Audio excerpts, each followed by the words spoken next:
Hoy les voy a contar acerca de Pachita, porque ayer hablamos de psicomagia, hablamos de Jorodowski, y bueno, un acto de psicomagia bien simbólico es lo que hacía Pachita. Pachita la curandera mexicana, tan famosa, y les voy a leer un poquito de ella, porque bueno, la biografía no me la sé entera, pero lo había investigado.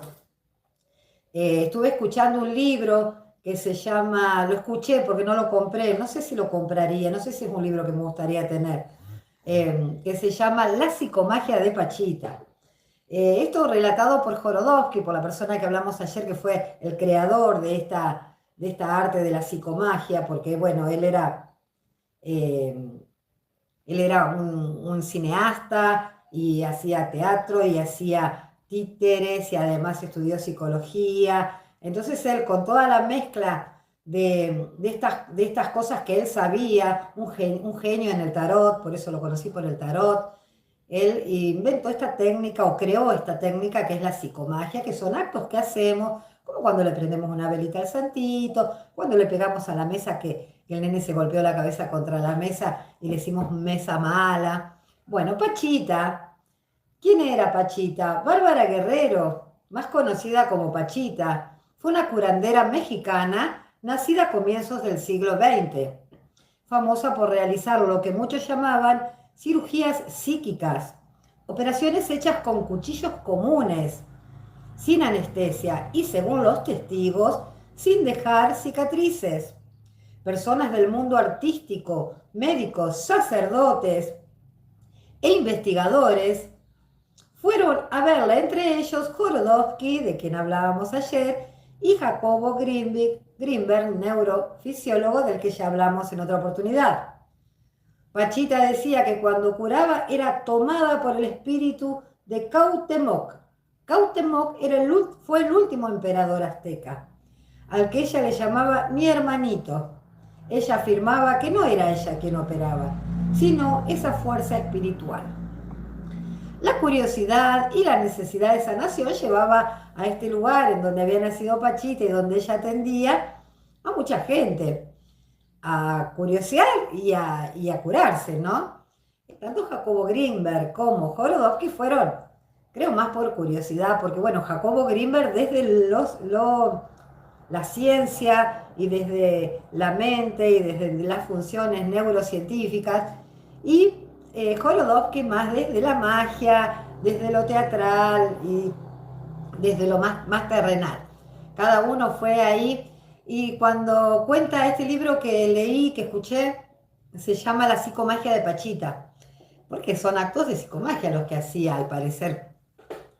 Entonces dice que cuando llegó Jorodowski, dice, primero para ir me despersonalicé, para que no supiera que era yo, medio como que a él le daba cosa. Él era un cineasta importante, había hecho una película que se llamaba El Topo, y la película tenía un símbolo que era como un triángulo con un ojo en el medio.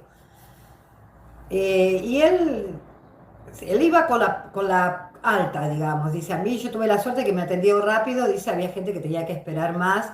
Incluso algunos bajaban en helicóptero. Y porque él era como de la crema ahí.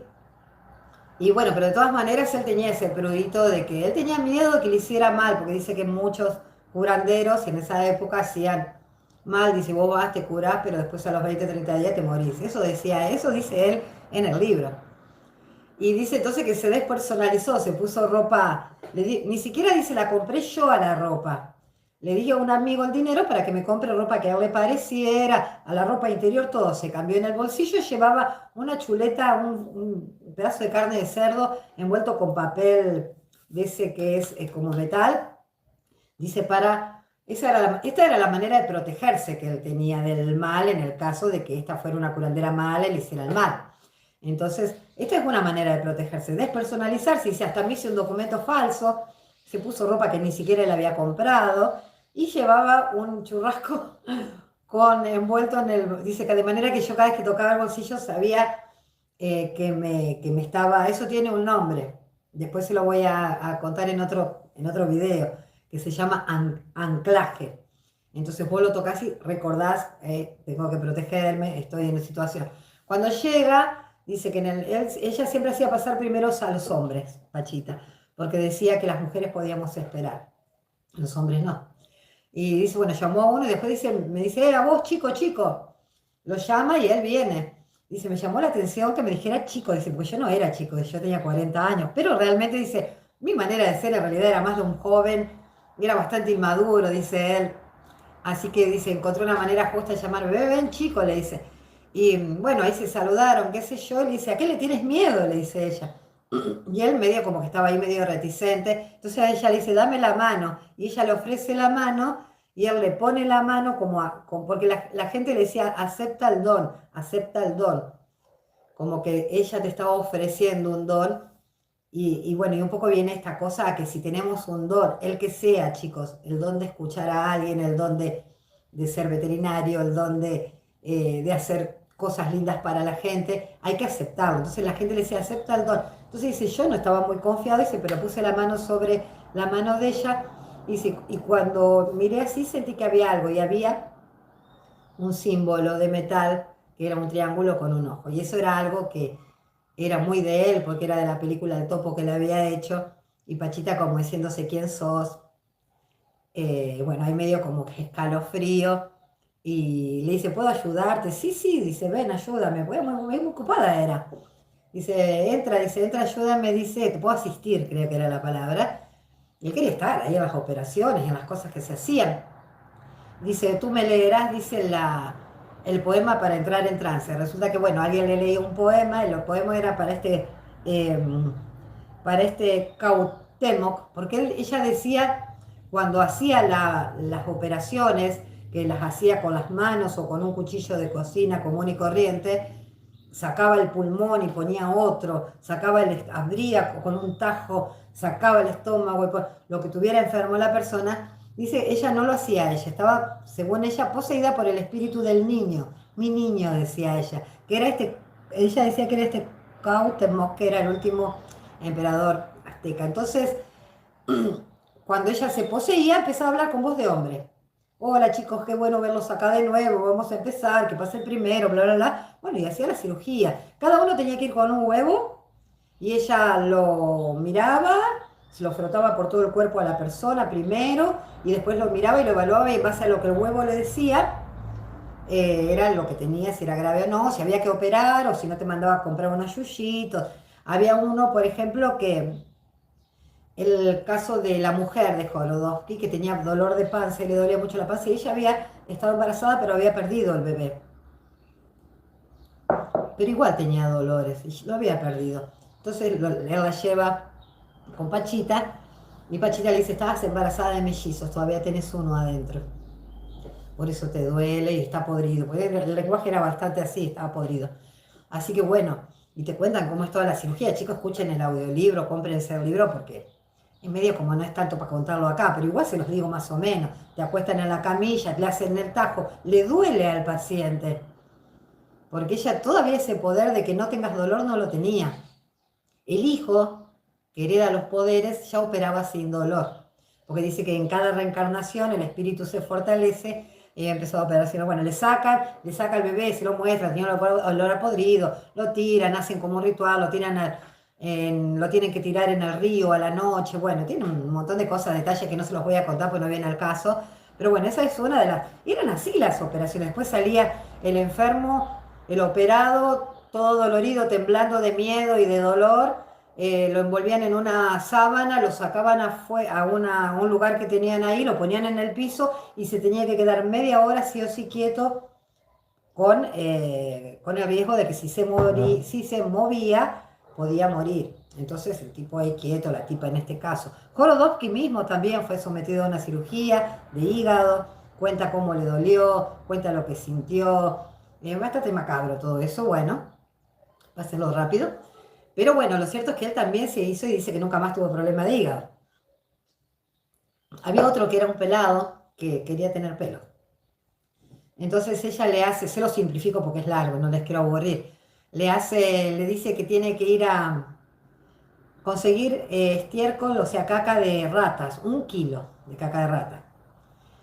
Orinarlo encima y eso ponérselo en la pelada, ponerle 21 días, no sé exactamente los datos. Y el tipo, bueno, le costó un montón conseguir 1 kilo de caca de rata, pero tuvo la suerte de que consiguió un laboratorio donde trabajaban con las ratas y uno de los operarios le juntó el estiércol.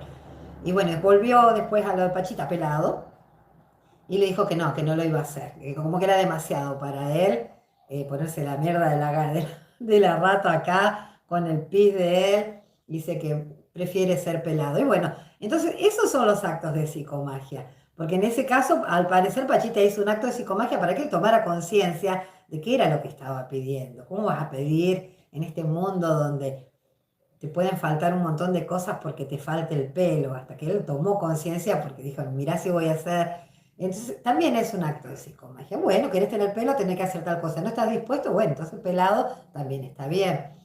Y después había otro caso, porque no siempre salvaban. Entonces le preguntan, ¿alguna vez se murió uno? Dice que se murió una persona que no quería vivir. Incluso ella decía que no quería vivir. Entonces ella se sentaba y le hablaba como a un chico. Dice, ella era como que operaba chicos, no operaba gente grande. Porque cuando te hablaba te decía, ¿qué te pasa, mi niña? ¿Qué tienes hoy? ¿Por qué te hiciste sacar? Le había hecho sacar las glándulas mamarias. ¿Por qué te hiciste sacar las glándulas mamarias? ¿Por qué quieren que te las saquen? Para no tener hijos, dice. ¿Y después qué quieres que te saquen? Los ganglios axilares, ¿para qué? ¿Para qué? Para no tener que mover los brazos.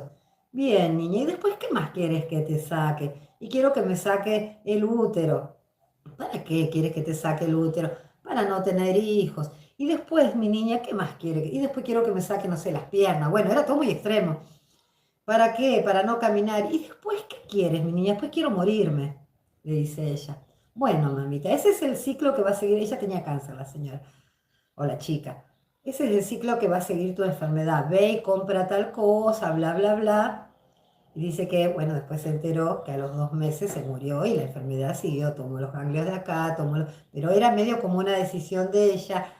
La señora quería morirse y Pachita lo que hizo fue como acompañarle y decirle, quédate tranquila, esto va a pasar, yo te lo acelero en todo caso. Cómprate esto, quédate tranquila que eso va a pasar y vas. No era que era todopoderosa. Con respecto al espíritu, ya cambiando de libro, porque escuché 2 libros, el de Greenberg dice que al parecer son los nombres que tienen las distintas estratos en la Latix, le dice a lo que sería la Matrix. Los distintos estratos tienen el nombre y hay uno que se llama justamente Cuauhtémoc, por eso dice que ella lo asociaba, se supone, todas estas son suposiciones, chicos, nada es seguro. Se supone que ella le decía al espíritu de Cuauhtémoc porque era el a donde ella podía acceder de la Matrix o de la Latix. Y bueno, y como cierre de esta historia, que bueno, si es verdad o es mentira, nadie lo sabe, lo importante es que había gente que se curaba. Un poco Jorodowski medio como que dice, tal vez era prestidigitadora, muy buena, dice, porque yo ni me di cuenta que ella tenía eso en la mano, por ejemplo.